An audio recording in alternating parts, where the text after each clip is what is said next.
বেড়াল পুষুন, সুস্থ থাকুন। কুকুর, গরু, খরগোশ ইত্যাদি যাবতীয় প্রাণী বাদ দিয়ে শুধু বেড়ালে মনোনিবেশ করুন, তাহলে আপনার হার্ট অ্যাটাকের সম্ভাবনা কমবে, আপনি ভালো থাকবেন, সুস্থ থাকবে আপনার প্রিয়জনেরা, পরিবারের লোকজন। আমরা এই বিষয়ে কি বলছেন এক্সপার্টরা আপনাদের শোনাবো, কিন্তু তার আগে রিপোর্ট কি বলছে দেখাবো আপনাদের।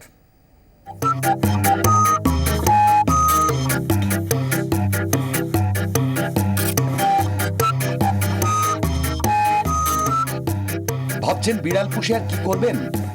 আদর খাওয়া ছাড়া এই পোষ্যের আর কাজটাই বা কি? বিড়াল কি কুকুরের মতন প্রভুভক্ত, নাকি রাত জেগে চোর তাড়াবে? এসবের পর আপনি ভাবতেই পারেন বিড়াল পুষে আর লাভটা কি। ভুল করছেন। চোর না তাড়ালেও আপনার রোগ বালাই তাড়াতে কিন্তু বিড়ালের জুড়ি নেই।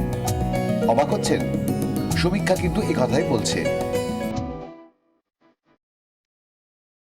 আদর খাওয়ার সময় বা ঝগড়া করতে গেলে অনেক সময়ই গলা দিয়ে গড় গড় আওয়াজ করে বিড়াল।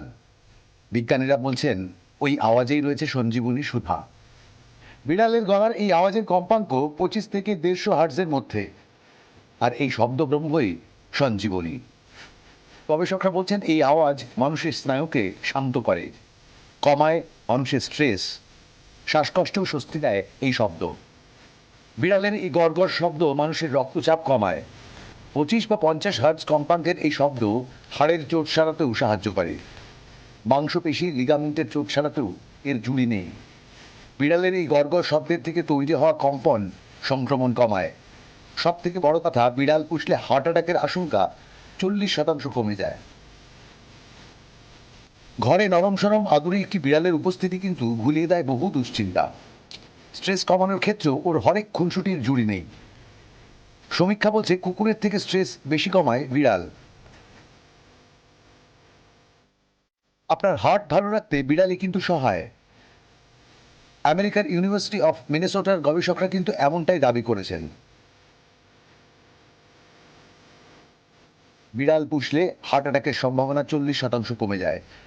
হৃদরোগে মৃত্যুর হারও 30% কমায় পোষ্য বিড়াল। তাই আর দেরি করবেন না।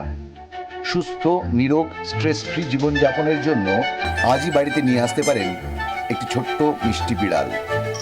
জিওর রিপোর্ট, 24 ঘন্টা।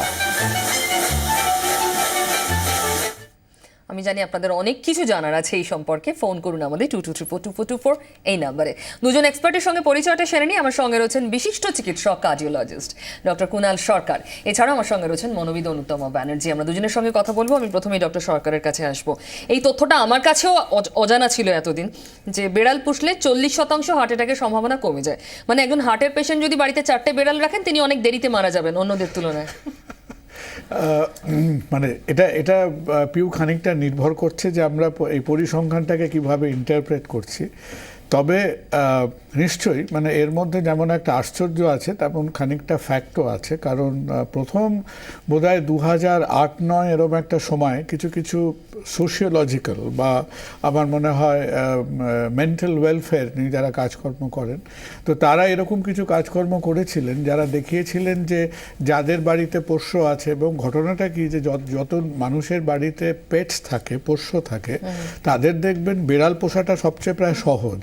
সুতরাং for every 100 pets you study, আর বিশেষত বাইরের দিকে একটা, তার মধ্যে বেড়াল এবং কুকুর এটাই হচ্ছে কমনেস্ট পেস্ট। এখন কিছু কিছু ভিআইপি মানুষ আছেন, কেউ কোবরা পুষেছে, কেউ মানে সিংহ পুষেছে, মানে মানুষ পোষেনি এমন জন্তু যেন আর নেই, কিন্তু কুকুর এবং বেড়াল এ দুটো মেন। সুতরাং এই হার্টের ব্যাপারটা বলতে গেলে কি হল, মানে নিশ্চয়ই এই সোশিওলজিক্যাল এবং মেন্টাল ওয়েলফেয়ার রিসার্চ আছে, যে দেখাচ্ছে যে যে ফ্যামিলিতে বা যে পরিবারে এক মানে পেটসরা আছে, এবং ঘটনাচক্রে আমার মনে হয় যে বিড়াল সম্বন্ধে তথ্যটা বারবার ক্যাটস অ্যাজ দ্য কমন পেট এটা উঠে এসেছে, যে তাদের মধ্যে হয়তো স্ট্রেসটা কম, তাদের মধ্যে হয়তো অ্যাডাপ্টেবিলিটি বেশি, তারা হয়তো বেশি খিটখিটে মেজাজের নন।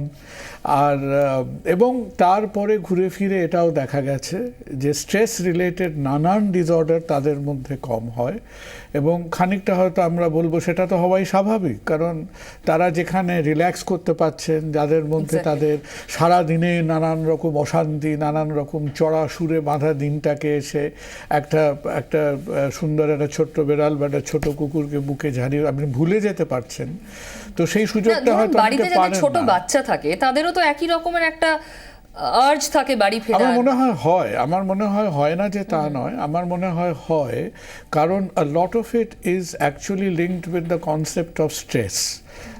ঠিকই। এখন ব্যাপারটা হলো কি যে স্ট্রেস সম্বন্ধে পোশাকিভাবে আমরা আলাপ আলোচনা শুরু করেছি 1956-57 এরকম সময় থেকে, তো তার মানে তো এই নয় যে 1955 এর স্ট্রেস ছিল না।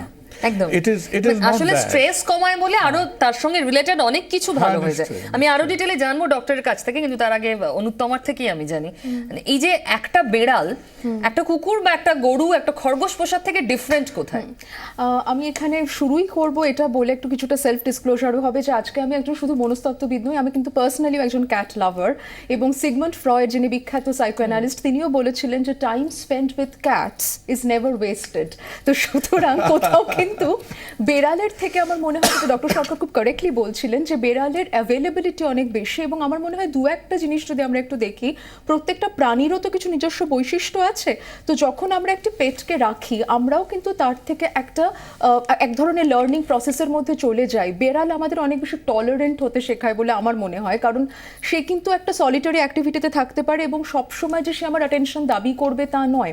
অ্যানিমাল অ্যাসিস্টেড থেরাপি বা যেটাকে প্রচলিত ভাষায় পেট থেরাপি বলা হয়, সেখানে বেড়াল কুকুর উভয়ই ব্যবহৃত হয়। কিন্তু বেড়ালদের ক্ষেত্রে বিশেষত অনেক সময় কিন্তু আমরা দেখেছি, এটা একেবারেই প্রাত্যহিক অভিজ্ঞতা, যারা বেড়াল রাখেন তাদের মুখ থেকে যা শোনা তার উপর বলছি, যে সেখানে এই যে বেড়াল আমি ইচ্ছে করলেই উঠবে না বসবে না, এখান থেকে আমরা একটা টলারেন্সের পাঠ নিই পিউ, যেটা এই মুহূর্তে দাঁড়িয়ে বোধহয় আমাদের সমাজ ব্যবস্থায় আমাদের চারপাশে তাকালে আমি বলবো দ্য মোস্ট ইম্পর্টেন্ট লেসন। মানে অন্যের মর্জিতেও আমি চলছি, একদম, এটা পেট ছাড়া আর কারো আর ক্ষেত্রে কেউ হয় না। শেখাতে পারবে না। এবং এই ফ্রাস্ট্রেশন টলারেন্সটা আমাকে বোধহয় আমার পেটই শেখাতে পারে, তার কারণ মানুষ তো সেটা আরেকজন মানুষকে শিখতে সাহায্য করছে না। তো তাহলে কোথাও একদম। আমি দুজনের কথা শুনবো, টেলিফোনে কেউ রয়েছেন, একটু শুনে নি তার কথা।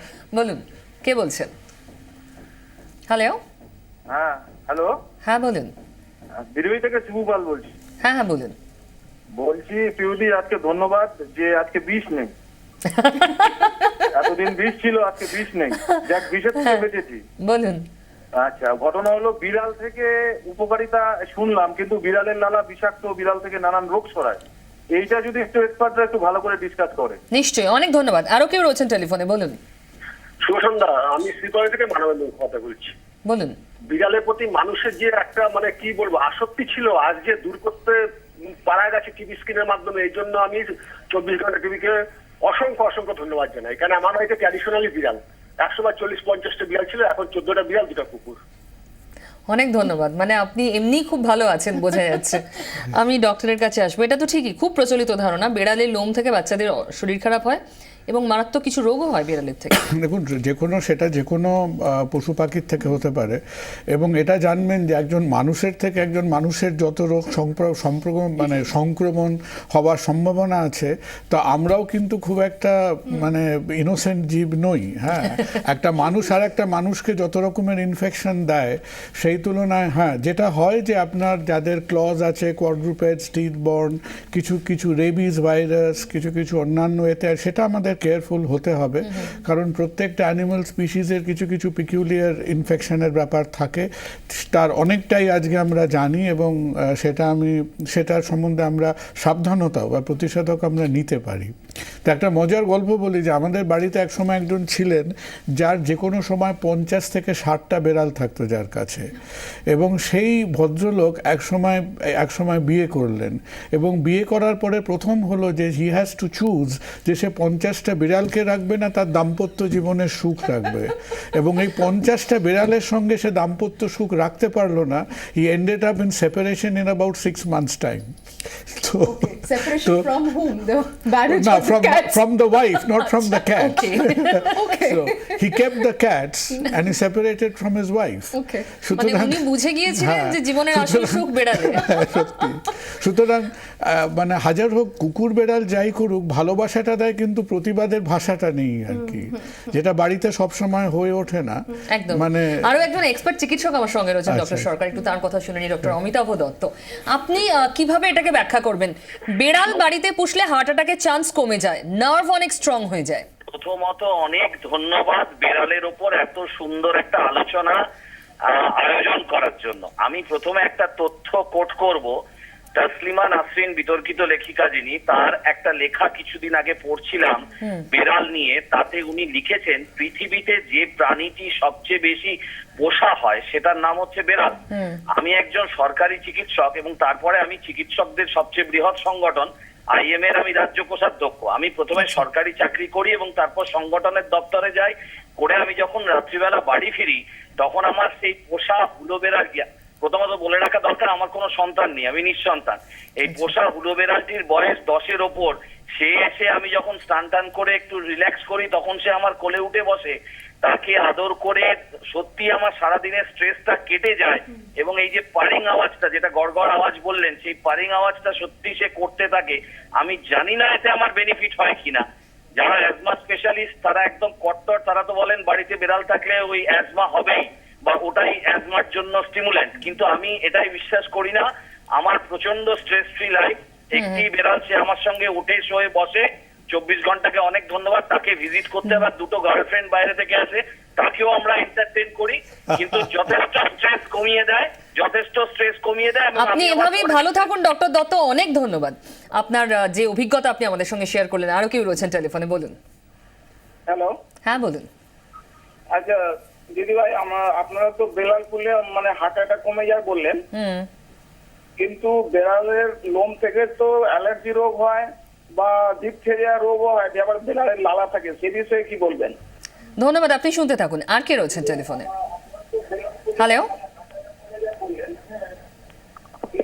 টেলিভিশনের ভলিউম মিউট করে দিন, দিয়ে টেলিফোনে শুনুন। হ্যালো, যোগাযোগ বিচ্ছিন্ন হয়ে গিয়েছে। বেড়াল নিয়ে কিন্তু একটা আশঙ্কার জায়গাও রয়েছে মানুষের মনে। একটা জায়গায় একটু এই ফোনগুলোর প্রেক্ষিতে বলবো, যিনি একজন ডাক্তার ফোনে ছিলেন, বললেন যে আমার এই যে বাড়িতে যখন ফিরি, এই যে তাকে কোলে নেওয়ার পরে আমার সারাদিনের স্ট্রেস চলে যায়। এটা যেটা ডক্টর সরকারও খুব কারেক্টলি বললেন, যে কোথাও তো আমরা এখন হেলথ সাইকোলজিতেও বলি যে শরীর আর মনকে তো পুরো আলাদা করা যায় না। সুতরাং বহু সময় কিন্তু অনেক শারীরিক অসুস্থতার পেছনে তার মানসিক স্বাস্থ্যের একটা বিরাট রোল থাকে, যে কারণে লাইফস্টাইল ম্যানেজমেন্ট এত বড় হয়ে উঠছে। বেড়াল বা যে কোনো পেট, বেড়ালের ক্ষেত্রেও সেটা ভীষণভাবে প্রযোজ্য, সে আমাকে যে আনকন্ডিশনাল অ্যাকসেপ্টেন্স দেয় সেটা অনেক সময় কিন্তু, আমি খুব দায়িত্ব নিয়ে বলছি, আমরা সন্তানের থেকেও পাই না। সুতরাং এই যে প্রশ্নটা বিশেষ করে একটা বয়সের পর তো সেটা এক্সপেক্ট করাটাই মনে হয় অনেক অপরাধ। এইটা কোনো হিউম্যান লেভেলে হওয়া সম্ভব নয়, যেটা কিন্তু একজন পেট দিতে পারে। এই যে একটা আনকন্ডিশনাল, এটা শুধু বেড়াল বলে নয়, এটা তো কুকুরের থেকেও একই রকম। আর অনুত্তমার কথাটা আরেকটু রিইনফোর্স করে বলতে গেলে, ধরুন আমরা যখন স্ট্রেস বলি, স্ট্রেস বলার সঙ্গে সঙ্গে আমরা বলি কি করে ডিস্ট্রেস করব। এখন ডিস্ট্রেস করার যে নানান রকম মেকানিজম, কেউ অ্যানালাইজ করে, কেউ মেডিটেট করে, কেউ ফিজিক্যাল ফিটনেস করে, কিন্তু সত্যি কথা ওই যে কোথাও যে একটা যোগাযোগের একটা ফ্রম একটা ক্রিচারের সঙ্গে আরেকটা ক্রিচারের যোগাযোগের জায়গা, যেভাবে একটা স্পঞ্জের মতো জীবনের সমস্ত যে মানে দিনের সমস্ত স্ট্রেসগুলো, সমস্ত দুশ্চিন্তাগুলো একেবারে নিয়ে নিচ্ছে, তার বিকল্প কিন্তু ভাবাটা খুব অসম্ভব। মানে সরকার অনেক সময় দেখবেন যে অনেক পোস্ট অপারেটিভ স্টেটেও আমরা রিহ্যাবিলিটেশনের একটা অংশ করে দিতে পারি কিন্তু পেটকে, যেখানে তার হয়তো মোটর মুভমেন্ট বা তার শারীরিক হাঁটা চলার জায়গাটা তাকে ফিরিয়ে আনার দরকার, সেটা কিন্তু তাকে শুধু ইনস্ট্রাকশন করে করা যাচ্ছে না। সেখানেও আমরা অনেক সময় দেখেছি যে তাকে যদি একটা পেটের সংস্পর্শে রাখা হয়, তার স্বাভাবিক জীবনযাত্রায় সে অনেক বেশি মোটিভেটেড হচ্ছে ফিরে আসতে, যেটা কিন্তু শুধুমাত্র আরেকজন মানুষের ইনস্ট্রাকশন বেসড জায়গা দিয়ে তাকে নিয়ে যাওয়া যাচ্ছিল না। সুতরাং রিহ্যাবিলিটেশনাল ফিল্ডেও কিন্তু এটার একটা বিরাট গুরুত্ব আছে।